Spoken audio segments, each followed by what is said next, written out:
നിന്റെ വീടിന് നീ ഒരു അനുഗ്രഹമാകട്ടെ. നിന്റെ ദേശത്തിന് നീ ഒരു അനുഗ്രഹമാകട്ടെ. ദൈവസഭയ്ക്ക് നീ ഒരു അനുഗ്രഹമാകട്ടെ.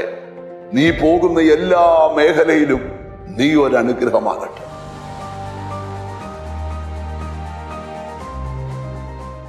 എല്ലാ മനുഷ്യന്റെയും ഹൃദയത്തിന്റെ ഒരു ആഗ്രഹമാണ് അനുഗ്രഹം ചുമന്നുകൊണ്ട് വേണം ഈ ഭൂമിയിൽ ജീവിക്കാൻ.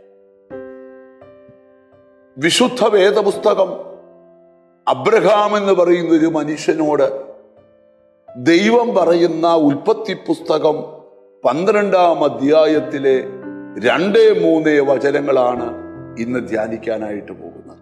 നീ ഒരു അനുഗ്രഹമായിരിക്കും. ആര്? അബ്രഹാം ഒരു അനുഗ്രഹമായിരിക്കും. നിന്നെ അനുഗ്രഹിക്കുന്നവരെ ഞാൻ അനുഗ്രഹിക്കും. എന്താണ് ഇന്നത്തെ സന്ദേശം? ഇന്ന് ഈ വചനം കേൾക്കുന്ന നിങ്ങൾ ശപിക്കപ്പെട്ടവരാന്ന് ചിലർ പറയുമ്പോൾ, നിങ്ങളെ ചിലർ പ്രാകാൻ ശ്രമിക്കുമ്പോൾ, ദൈവം നിങ്ങളെ അനുഗ്രഹിക്കാൻ ആഗ്രഹിക്കുകയാണ്. ദൈവം ഒരു മനുഷ്യനോട് പറയുകയാണ്, നീ ഒരു അനുഗ്രഹമാണ്. നിന്റെ വീടിന് നീ ഒരു അനുഗ്രഹമാകട്ടെ. നിന്റെ ദേശത്തിന് നീ ഒരു അനുഗ്രഹമാകട്ടെ. ദൈവസഭയ്ക്ക് നീ ഒരു അനുഗ്രഹമാകട്ടെ. നീ പോകുന്ന എല്ലാ മേഖലയിലും നീ ഒരു അനുഗ്രഹമാകട്ടെ. മറ്റുള്ളവർക്ക് ഒരു അനുഗ്രഹമായി ജീവിക്കുക എന്നുള്ളത് ഒരു ആത്മീകന്റെ അനുഗ്രഹിക്കപ്പെട്ട അനുഭവമാണ്. ഇനിയും വേദപുസ്തകത്തിലോട്ട് നമുക്ക് ചിന്തകളെ കൊണ്ടുവരാം. അബ്രഹാമേ, നീ ഒരു അനുഗ്രഹമാണ്.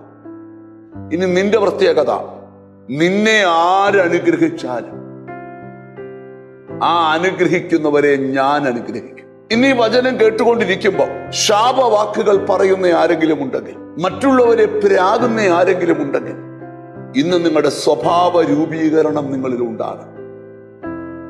കാരണം മറ്റൊരാളെ അനുഗ്രഹിക്കാൻ നിങ്ങൾ മനസ്സ് കാണിക്കുമ്പോൾ വേദപുസ്തകം പറയുക, നിന്നെ ദൈവം അനുഗ്രഹിക്കും.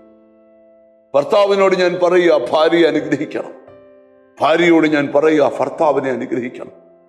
അപ്പനോട് ഞാൻ പറയുക, മക്കളെ അനുഗ്രഹിക്കണം.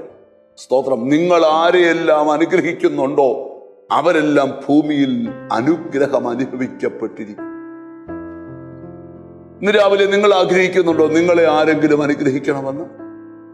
നിറഞ്ഞ മനസ്സോടെ ഇന്ന് നിങ്ങളെ ഈ ശുശ്രൂഷയിൽ കൂടെ ഞങ്ങൾ അനുഗ്രഹിക്കുകയാണ്. ഒരു നിമിഷം കണ്ണുകളെ അടച്ച് പ്രാർത്ഥിക്കാം. ഞങ്ങളുടെ കർത്താവേ, സ്വർഗസ്ഥ പിതാവേ, അനുഗ്രഹിക്കപ്പെട്ടവരായി ഈ ഭൂമിയിൽ ജീവിക്കുവാൻ നിന്റെ മക്കൾക്ക് കൃപ കൊടുക്കണം. എന്നോട് ചേർന്ന് പ്രാർത്ഥിക്കുന്ന മക്കളെ നിന്റെ നാമം ചൊല്ലി പിതാവിന്റെയും പുത്രന്റെയും പരിശുദ്ധാത്മാവിന്റെ നാമത്തിൽ അനുഗ്രഹിച്ചു പ്രാർത്ഥിക്കുന്നു. അവർ അനുഗ്രഹിക്കപ്പെടട്ടെ, യേശു ക്രിസ്തുവിൻ നാമത്തിൽ തന്നെ. ആമേൻ. നീ ഒരു അനുഗ്രഹമായിരിക്കും. നിന്നെ ആരെല്ലാം അനുഗ്രഹിക്കുന്നുണ്ടോ അവരെയെല്ലാം സർവശക്തനായ ദൈവം അനുഗ്രഹിക്കും. God bless you.